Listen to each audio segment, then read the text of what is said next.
Thanks for joining me here on Film Addict. I'm your host, the Film Doctor. Let's jump right into it and let's talk about movies that are coming soon. The movie that we are going to review today is a movie I don't really know anything about. It looks like an independent movie. The picture inside of the actual, like, what do you want to call it, like just the opening picture that you would see to the video kind of looks like Tom Cruise. I thought it was a Tom Cruise movie, but it's not. And this movie's called Blackout. I've never heard of it. Don't know if it's an independent movie, but the trailer just came out. Not many trailers have been coming out, so I'm kind of running low on trailer reviews. But here we go. Let's take a look at Blackout.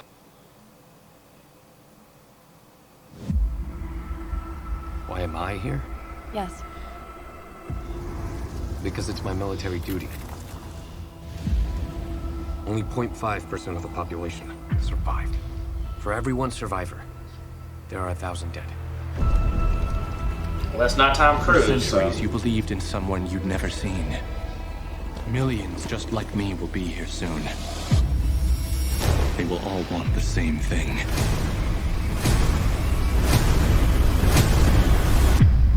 You'll do what you were created for.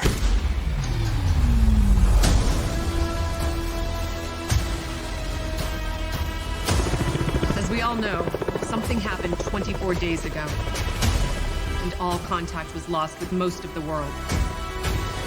Everything outside of this circle is in complete darkness as of now. We'll make anyone still alive in the quarantine zone attack us. There are 160 million of them. People? Not really.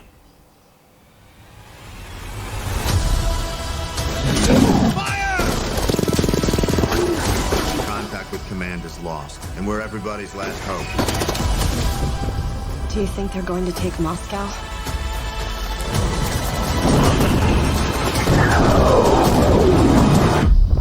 The war has begun.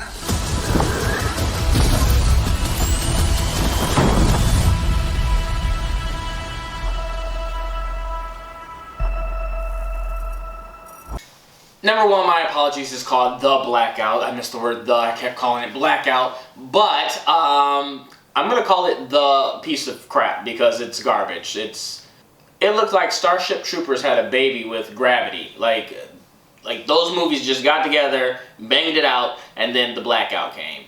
The action looks alright. It looks decent. I really don't think that's going to be a good movie. That's definitely an independent movie, not a major motion picture. A lot of people said that I should probably educate them on certain things. So for anyone that may be watching the channel that doesn't know the difference between the two, it's just the difference in terms of money, in terms of funding, and whatever network or production company that picked that up. A Warner Brothers Studios versus, I think this said Premiere Studios, that I've never really heard of. Not to mean that they've never done anything big or worthy, but they aren't like Warner Brothers or Universal. So there are just big differences between the money invested and the people that they get. A whole bunch of no names, and it doesn't go to big screen. That's another big difference in terms of blockbuster, major motion picture versus an independent movie. So The Blackout, nah. Would I see it?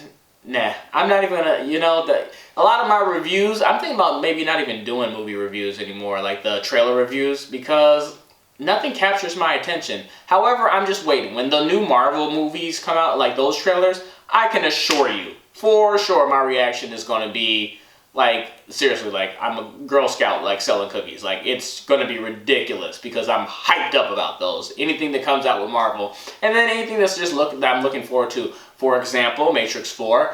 But, I'm talking about other movies. The Blackout, don't want to see it. Don't think you guys should see it. Trailer was garbage. Trailer didn't catch my attention. The action was good inside of it, but man. Let's move on over to new releases.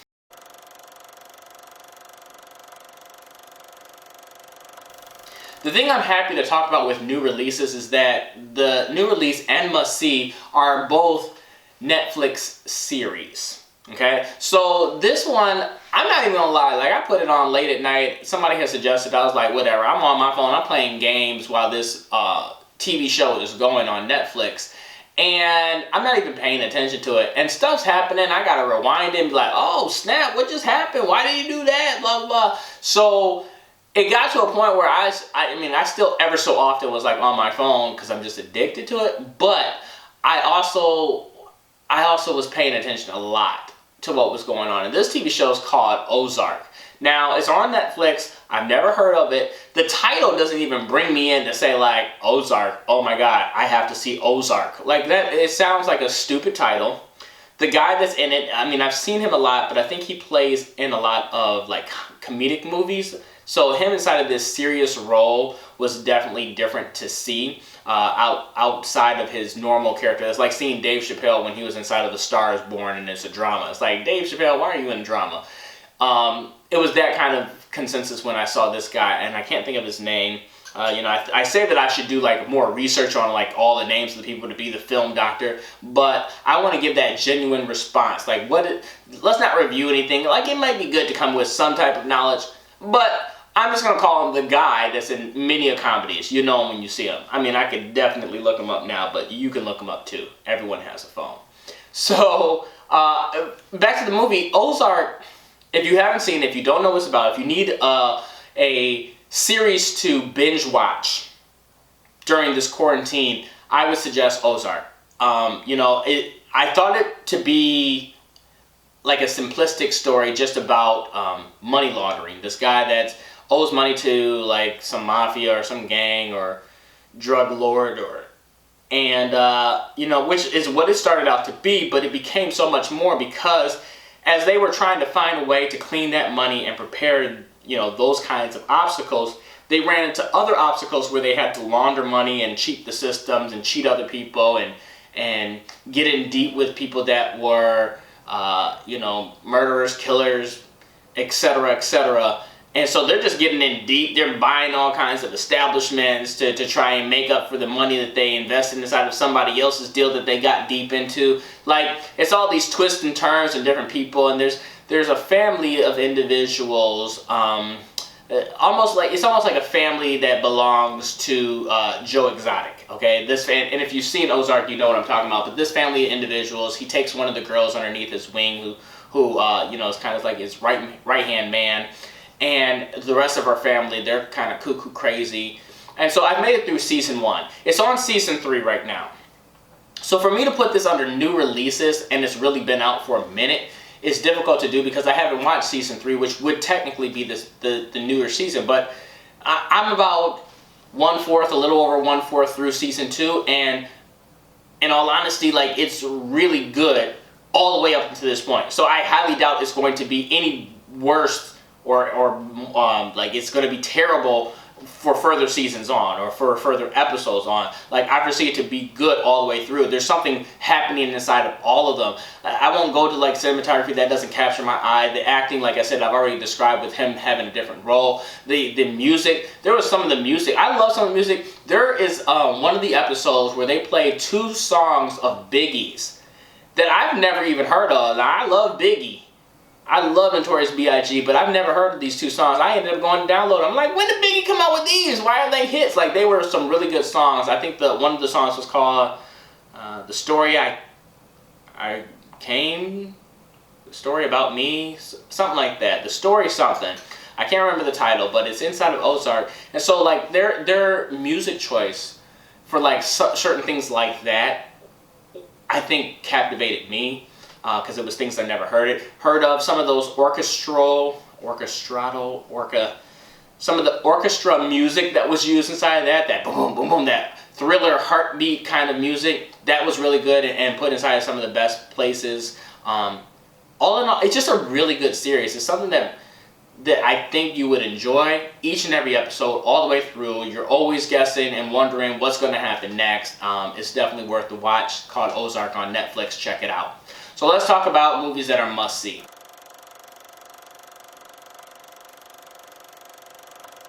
So this is also a series that's on Netflix. It came out a while back, but I haven't talked about it. I'm pretty sure that I haven't done this as a review. If I have, I'm doing it twice. But I'm pretty sure I have never done this as a review, and I highly suggest that if you have not seen this, any person of any color, of any race, I think that it's definitely one of those powerful flicks that causes you to open your eyes and realize a lot in terms of what's going on around you, whatever happened inside the past, and it's a powerful flick. And there's so many different components inside of this movie or TV series or Netflix series, and it's called When They See Us by Ava DuVernay, and it's really, really good. I think it's this scene that we're looking at right now that I think was one of the most powerful ones, but it may not be. There was a scene where one of the characters' mothers was talking to her sister that came out or whatever, wanted to be the opposite sex, and they were having an interaction. So now that I'm looking, it's not that scene.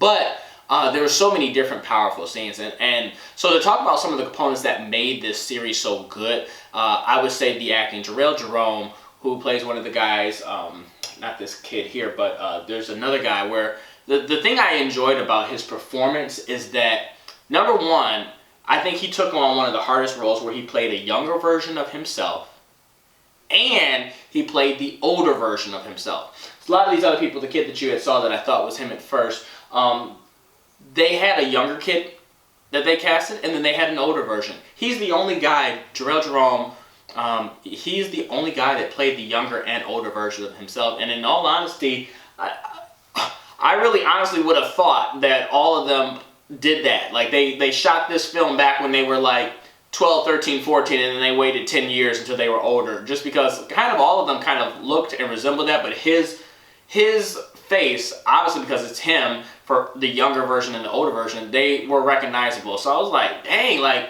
and he looked like that younger version of him, and he looked like that older version of him. And the same for some of the other ones, not so much as a similar resemblance as his character, but still it was really good. His performance when he was in prison, the things that he went through, I can't even begin to tell you how connected I was to his character and that kind of involvement. Not to say that I went through some of that stuff, but I was just invested in his character. Like, man, that is messed up. Man, why they do him like that? And to see how it all unfolds, to see if they were guilty or innocent of all this stuff. I mean, it's history, things that have happened to us. It's based on a true story, the Central Five. It was so good and so well put together. And there's only, looking at like Ozark that I had talked about, that's like seasons. So there's like 10, 11 episodes inside of one season. This series is only 4 episodes long, and I think they're about an hour long, maybe 2. I don't remember. I haven't seen it in a while. I actually bought it though. But it's for 4 episodes, it just gets progressively better and better. Like, it's almost like the setup, the middle, and then the slobber knocker ending that they have here. It was just well done and well put together. And like some of the imagery for the cinematography, they just showed one scene where they had this close up on the guy and everything else is blurred out. It's a basic cinematography kind of thing to do, but I think that just a lot of times it was just so dark. Each shot had like this blue hue to it, and blue to me, I mean for many other people, would kind of resemble sadness. So you see each scene kind of has this blue hue to it, and so that also inside of the cinematography perspective, I think brought that emotion in. I mean, you couldn't put another hue on there and it would resemble that same kind of emotion when watching it. So I thoroughly enjoyed it significantly. The music was good. I wouldn't say that there wasn't anything that captivated me that made me say, you know what, this part or whatever. Not like Ozark, where I was like, this was unusual music to have inside of there and stuff that I've never heard of. It was just really good music that they used there, but nothing that stands out for me to talk about. I think all in all, what made this movie good was the story, because it's based on a true story, and the acting from the characters within this story. I think all of those components really are what made that movie really, really good. And I give it an A+. I think that it's definitely worth seeing. It's at the top of the list. Anybody and everybody needs to see it. A+ in my eyes. So that's all I have for you guys today. I am the Film Doctor, and please, please, please, please don't forget to like, subscribe, share, hit that bell, email, whatever you guys want to do. And check me out next week on another exciting episode of Filmatic.